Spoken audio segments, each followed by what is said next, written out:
Entreposage des costumes. Et donc, il n'y a plus.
Faire de la mémoire, ou ne pas oublier, parce que l'objectif, ce n'est pas d'oublier, mais d'avancer avec ce qui s'est passé, d'avancer et de montrer que, en avançant, déconstruire tout ce qui avait été dit, qui n'était pas vrai, et pouvoir... Et quel est votre ressenti? Vous avez l'impression que, justement, les personnes sont un peu plus déconstruites, ou il y a encore du travail à faire?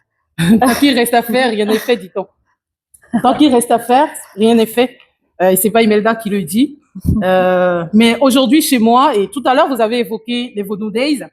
Les Vodou Days qui étaient à leur deuxième édition en janvier passé, qui sont nés du 10 janvier, de la fête nationale des religions endogènes du Bénin.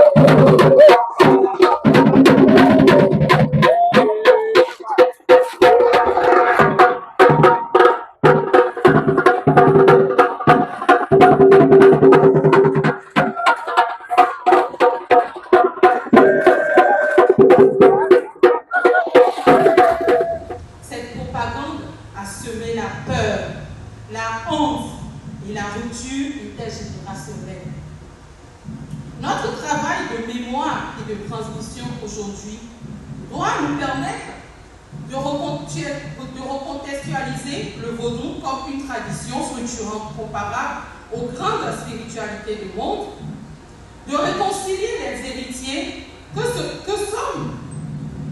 nous sommes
mémoire vivante du vaudou déporté.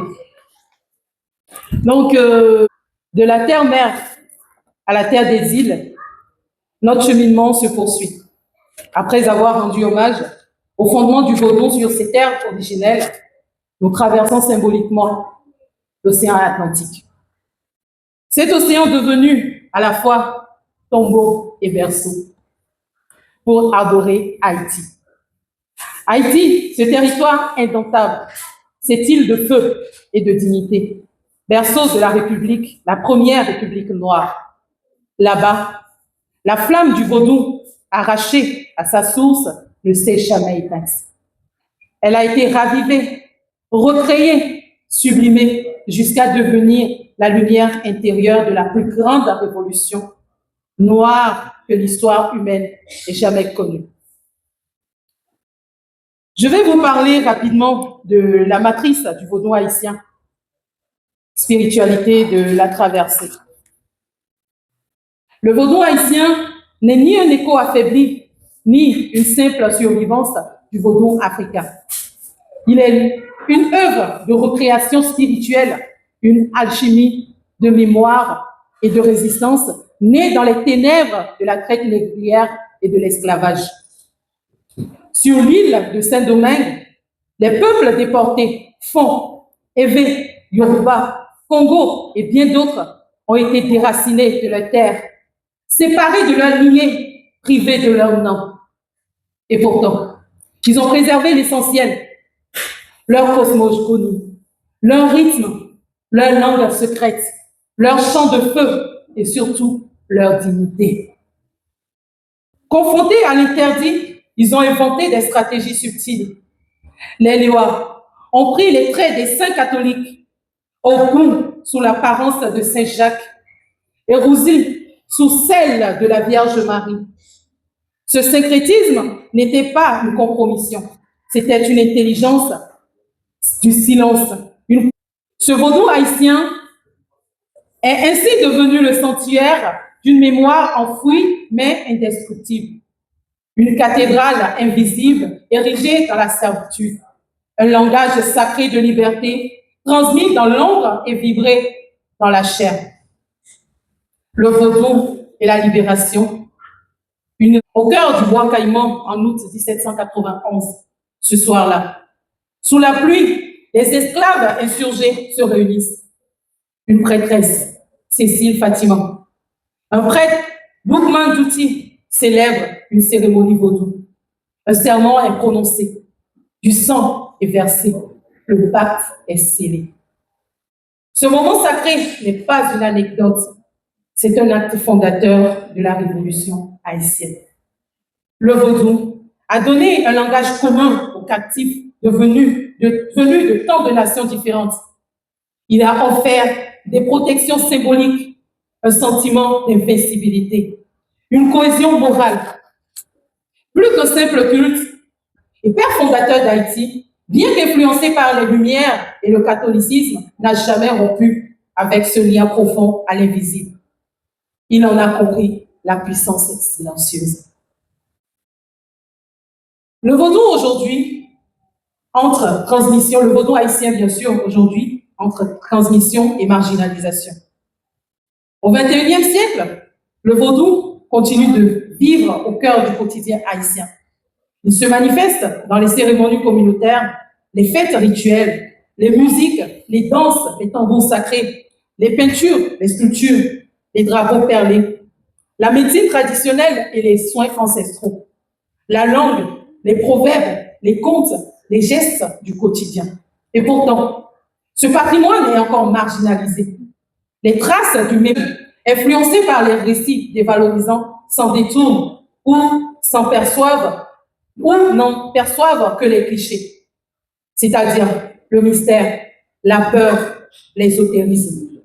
Mais partout, des Rougans, les prêtres, des Mambos, les prêtresses, des chercheurs, des artistes, des activistes culturels se battent pour la reconnaissance et la transmission de cet héritage. Depuis 2003, le vaudou est reconnu officiellement par l'État haïtien. Il est inscrit au patrimoine culturel immatériel de la nation. Et dans les moments de crise. Et pour que cette reconnaissance soit, il faudrait cesser de le réduire à un folklore fiché ou à une curiosité exotique, pour le considérer comme ce qu'il est intrinsèquement, c'est-à-dire un lien entre vivants, un lien vivant entre les continents d'abord, une boussole identitaire pour les peuples blessés et une souveraineté spirituelle qui a résisté à toutes les chaînes. Nos ancêtres, même enchaînés, ont tracé des chemins de dignité.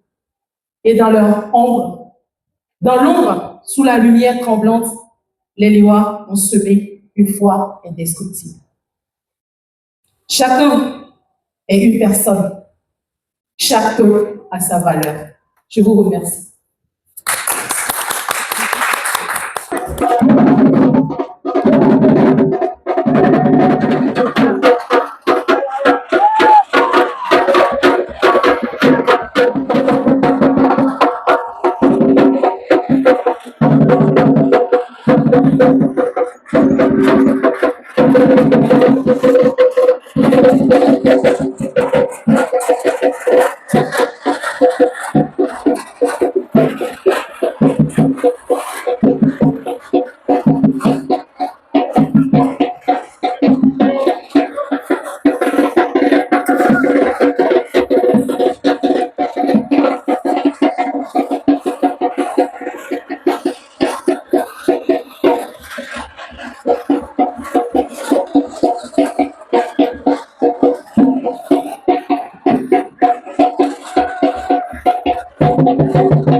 Si vous voulez rebondir, comme d'habitude, n'hésitez pas.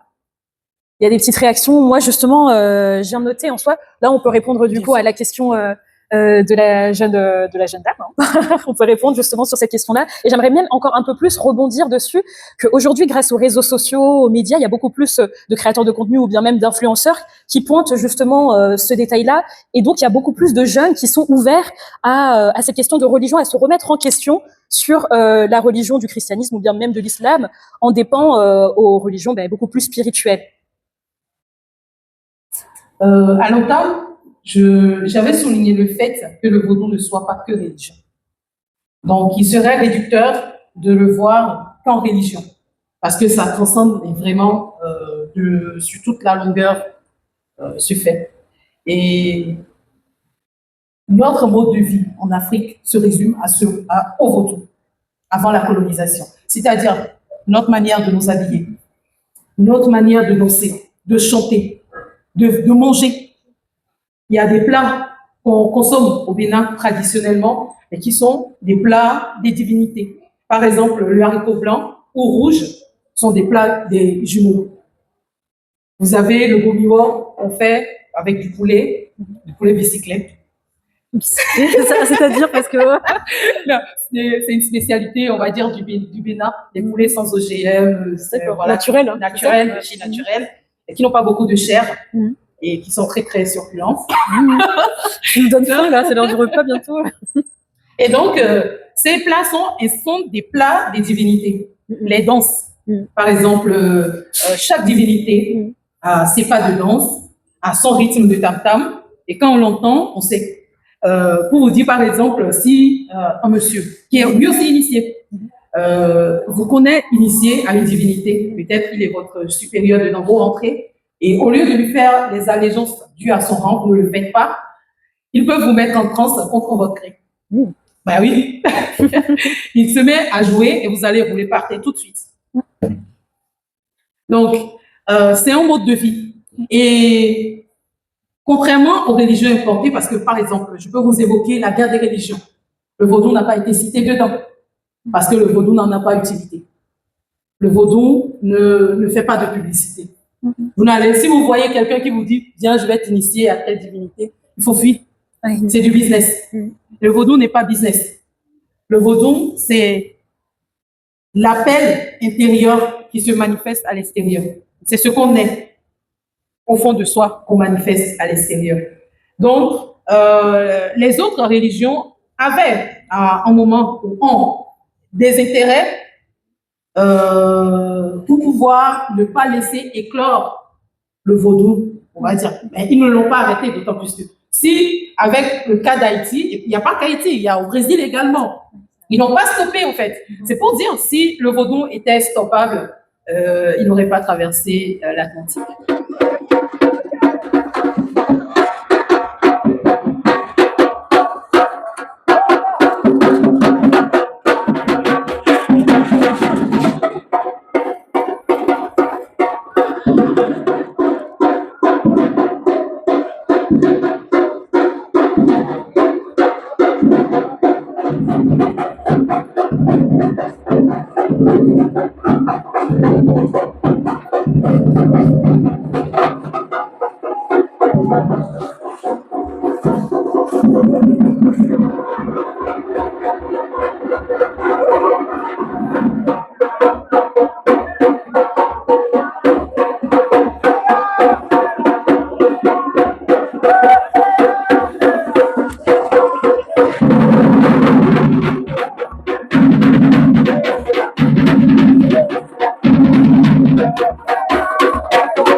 Je ne sais pas si elle m'a compris, j'ai oublié son prénom. Princesse Emmanuela, je ne sais pas si tu m'as compris.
Attends là.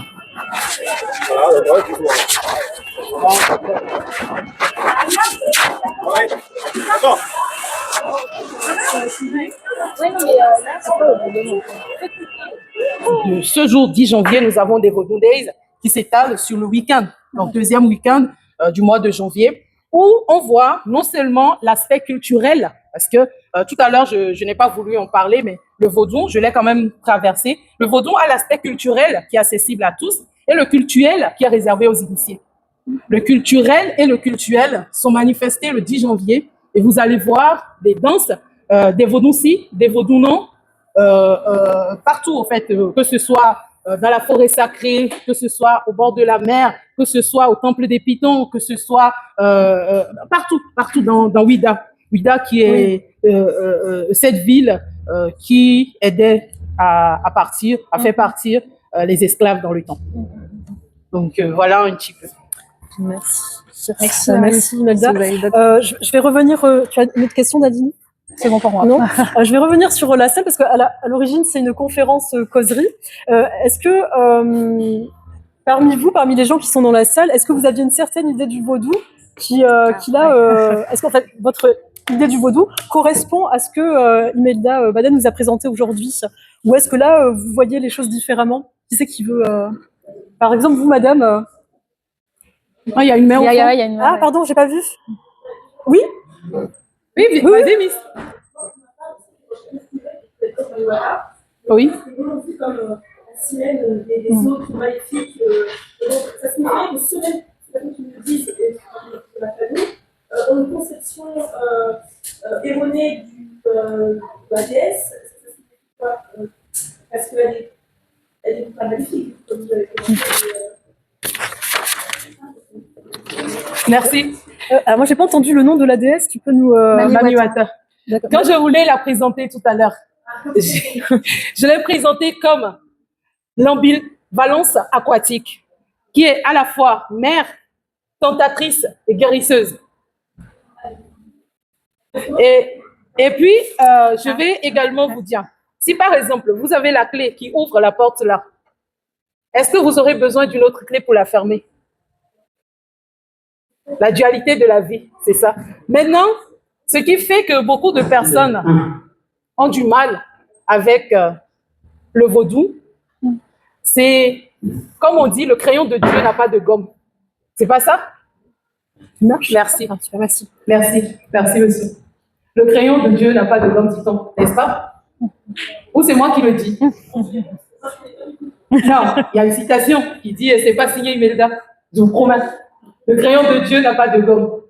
C'est-à-dire que si vous offensez une divinité, par exemple, il y a plusieurs personnes qui vont vers elle pour plusieurs raisons. Oui, oui. Quelque chose qui avait marqué notamment dans la pratique, quand le pays est présenté là, c'est de voir la pratique des deux religions bouddhistes et compléments, le christianisme et l'islam, qui ont tendance à criminaliser justement le vaudou. Or, on voit qu'il y a des pratiques de vivants qui sont bien présentes dans la société. Et comment on peut, comment on arrive à trouver un juste milieu entre les deux pratiques en fait. Tu vas faire la note. Non, je vais le faire moi après. Merci beaucoup. L'année dernière, c'est une activité au Bénin.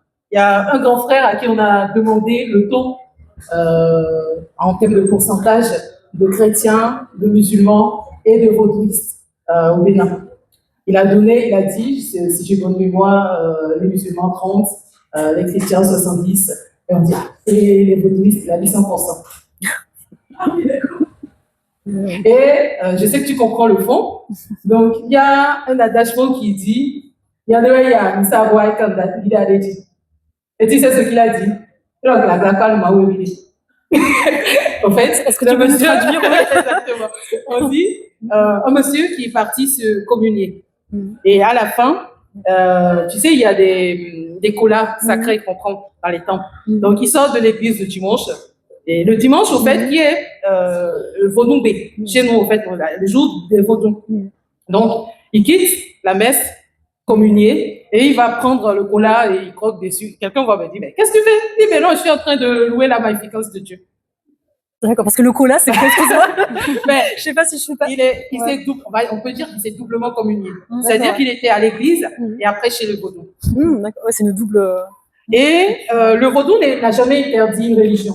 Et pour donner l'exemple de Ouida, l'église de Ouida, qui fait face, Notre-Dame de Ouida, qui fait face au temple des Pitons, a été construite par des Roumbis, des Roussis et des Rounans. C'est-à-dire les adeptes de vaudou. C'est eux qui ont aidé les prêtres à construire, qui ont ramassé du sable, qui ont fait toute la corvée jusqu'au bout. Le vaudou n'interdit pas, parce que on croit justement à... Oui, parce que c'est comme ça, c'est pareil hein, dans les deux sens. Et tout à l'heure, c'est pour ça que j'ai dit ça chez les musulmans. Et j'ai dit, parce qu'une chose est de dire que Dieu, il est déjà miséricorde infinie, il est omniprésent, qu'il est omnipotent, qu'il est omniscient. Et qu'il se serait caché à la face de l'Afrique noire, ou l'Afrique en général, jusqu'à l'apparition des colons.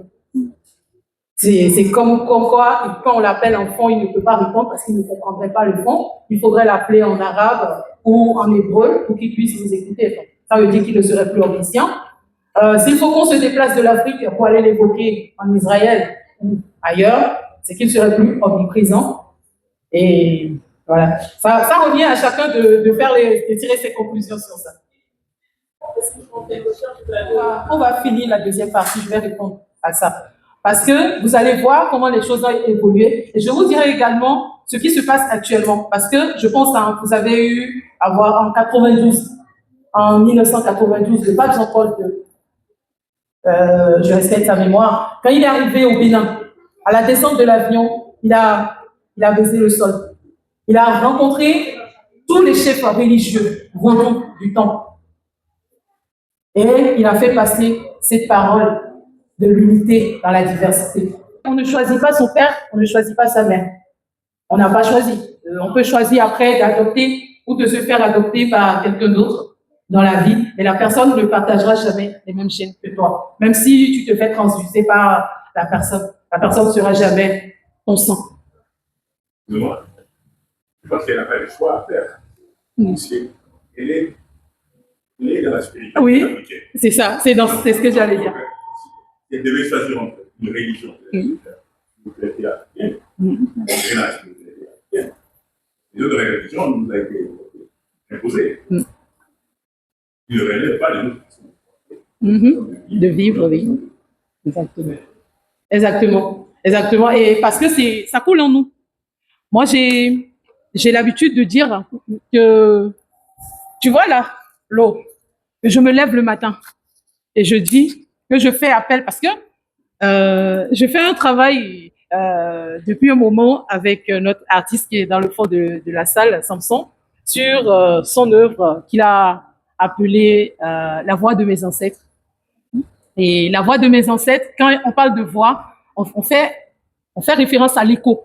Mais au-delà de l'écho, qu'on pense être extérieur, c'est en nous que ça se passe parce que nous avons des gènes. Nos gènes, on dit papa et maman donnent, mais papa et maman aussi ont reçu d'eux, ainsi de suite, et ça monte, et tout ça, c'est en nous. Les ancêtres, là, en question, vivent en nous. Leur gène, le plus grand héritage qu'on a de c'est là, depuis des générations et des générations. Là, on parle aujourd'hui des déportés. On parle de ceux qui avaient été, mais ils sont là. Imelda parle devant vous aujourd'hui, mais c'est en Imelda, il y a les gènes de mes ancêtres. Il y a des lignées. C'est pour ça tout à l'heure je l'ai évoqué, pas pour me glorifier, mais c'est pour demander qu'il me porte pour pouvoir vous parler. Tout simplement. Parce que ben oui, c'est efficace. C'est aussi simple que ça. Quand j'évoque déjà la lignée de Webadja, j'évoque ma lignée Yoruba. c'est pour dire, je suis là, mais vous êtes là à travers moi. Et quand je parlais de l'eau, moi, si je veux faire une prière, si je me retrouve face à une situation qui est bizarre, j'enlève mes chaussures, je suis en contact avec la terre, je mets, je dis, bon, ce que je m'en vais faire, c'est pas ma honte. Si j'échoue, c'est vous qui avez échoué. Et puis, je mets par terre, et je te promets, c'est pas un gris-gris, en fait, c'est pas un machin, mais ça marche parce que tu fais appel à eux. Et au-delà de toi, on verra les ombres qui sont derrière toi qui te portent. Et savoir qu'on n'a pas à suivre la discipline, c'est qu'on ne peut pas avoir une pratique religieuse telle que le pour l'islam. On peut très bien juste être avec des essais et des pratiques comme cette chose que je fais. C'est soi-disant en réalité. Est-ce que je peux en avant l'islam, avant tout ça. Oui. L'homme est né en Afrique. L'homme est né en Afrique, l'Afrique noire. Donc, il croyait en Dieu, il croyait à la spiritualité. Et ça n'empêche pas. Pour donner mon exemple, je suis née reine. D'accord? Ma mère, sa mère à elle est prêtresse vaudou. Du côté de mon père, sa mère est également prêtresse vaudou. D'accord? Ma mère, de par son père qui a été ancien séminariste dans le temps, est catholique, mais à 1000%. Quand je suis née, nous sommes nés, on était en 6e position d'une famille qui avait déjà 5 enfants. Et je suis venue avec 2 garçons. Je suis triplette. Et quand ils ont fait les échographies, on voyait que les garçons. Moi, j'étais cachée.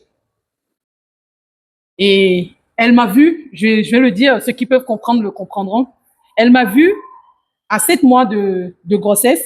Elle a vu une dame me porter à elle. Et c'est ça mon dernier prénom, Elvie. Normalement, ça devait être E-L-E-V-I-T. C'est Elvie, en elle. Elle s'est réveillée, elle a dit à mon père, c'est bizarre, on attend 2 garçons, et là, j'ai vu une dame, notre dame de Fatima, vous voyez, habillée tout en blanc, qui lui porte une petite fille et tout, et que elle n'a rien compris, que, voilà. Je suis née. Et chez moi, quand un enfant naît, on fait les consultations. Mon premier prénom, Adédoyin, que je vous ai décliné, c'est mon nom de consultation du Fa. C'est l'oracle Fa qui fait donner le nom à l'enfant. Malgré qu'on sait tout ça, j'ai eu une éducation catholique. J'ai même fait l'école catholique. J'ai une marraine qui est religieuse. Je peux te citer la Bible comme tu veux. Ça n'empêche pas que je sais qui je suis. Qu'on l'appelle Notre-Dame de Fatima, qu'on l'appelle comme on veut, je sais qui je suis et d'où je viens. Ouais, ça fait. Je vous en prie, monsieur le consul. Le vaudou, il n'est pas destiné ou voué à reprendre le dessus par rapport à toutes ces religions qui sont venues un petit peu sur le chemin de l'Afrique contre son gré et qui sont pas naturelles en fait en Afrique. Est-ce que le vaudou va reprendre sa place petit à petit selon toi? Ou les religions qui existent déjà sur le continent vont perdurer? Vaste question. Non, je pense que rien n'a bougé. Quand je vais le dire, rien n'a bougé. En profondeur, tu vois. Rien n'a bougé parce que chaque chose a sa place et chaque place a sa chose. Rien n'a bougé. Nous avons eu des temps de remous. Mais ce qui doit être, ce qui doit se faire, ce qui doit être resté, ce qui doit se faire, se fait. Et aujourd'hui, c'est vrai que face à la mondialisation, et c'est là la question, c'est comment, la question en fait fondamentale qu'on doit se poser, c'est comment déjà faire prendre conscience à chaque peuple, et là je parlerai en termes de peuple, de respecter la révélation du Créateur aux autres. C'est-à-dire que si je vais dans le monde arabe, je respecte qu'ils puissent appeler Dieu Allah.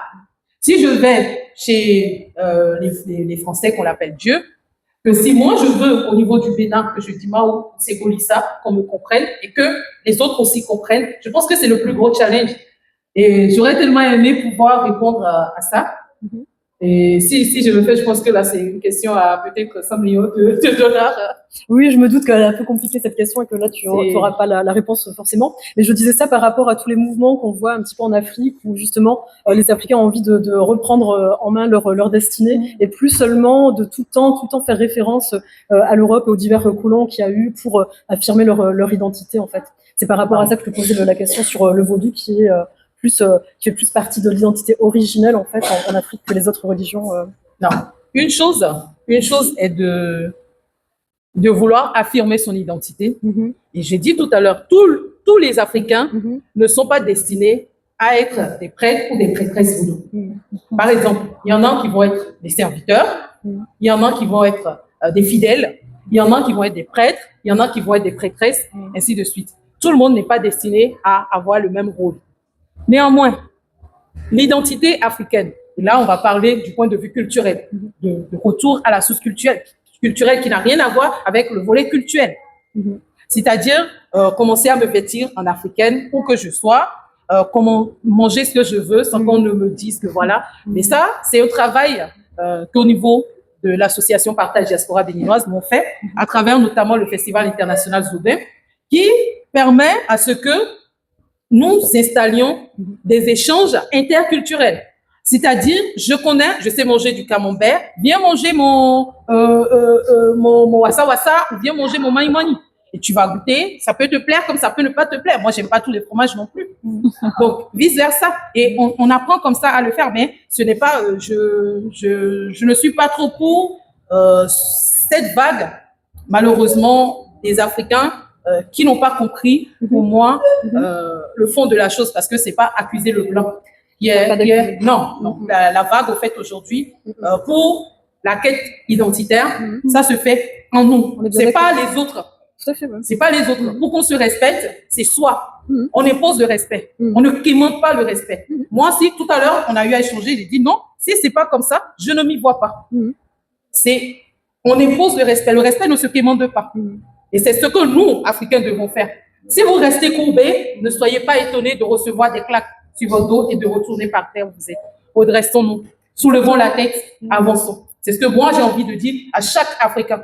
Le passé, et tout à l'heure, j'ai fait référence à ce passé mémoriel que nous sommes en train d'essayer de réhabiliter au niveau du Bénin, mais on ne peut pas rester victime, éternelle victime, on ne peut pas rester à chercher les coupables. Puisque nous perdons du temps, nous perdons de l'énergie et surtout nous perdons de la valeur. Alors Imelda, tout à fait d'accord avec toi, mais est-ce que ça peut-être un passage obligé justement avant de passer à une définition de leur identité par les Africains eux-mêmes en fait. Passage obligé de se décoller un petit peu de la colonisation en fait, pour s'affirmer comme tu dis. Vous savez que la colonisation n'a pas commencé par les Européens. Vous savez, vous connaissez un peu. Je vais vous raconter. Tout à l'heure, je vous ai dit, je suis doublement princesse, Fon et Yoruba. Et les Yoruba et les Fon sont des ennemis jurés. Ils se font la guerre. Même pendant la traite, il y en a qui allaient chercher des esclaves chez l'autre, vice-versa, et qui vendaient. Mais ils ont réussi à avoir une certaine forme d'accalmie. C'est vrai que jusqu'aujourd'hui, où je vous parle, il y a des familles où l'un...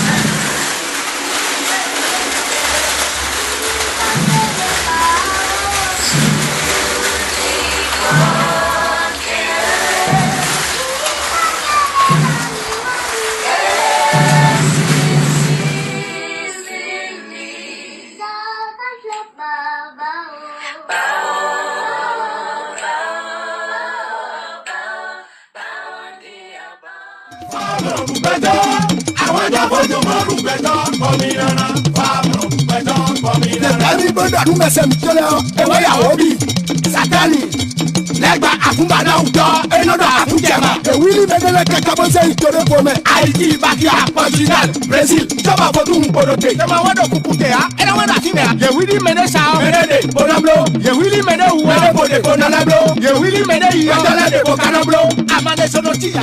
Maku ko maku, la kwaso maku, meku maku. Awajo. Karabana otabode. Karabana otabode. C'est tout la kelebo, alade no kwa alade kelebo.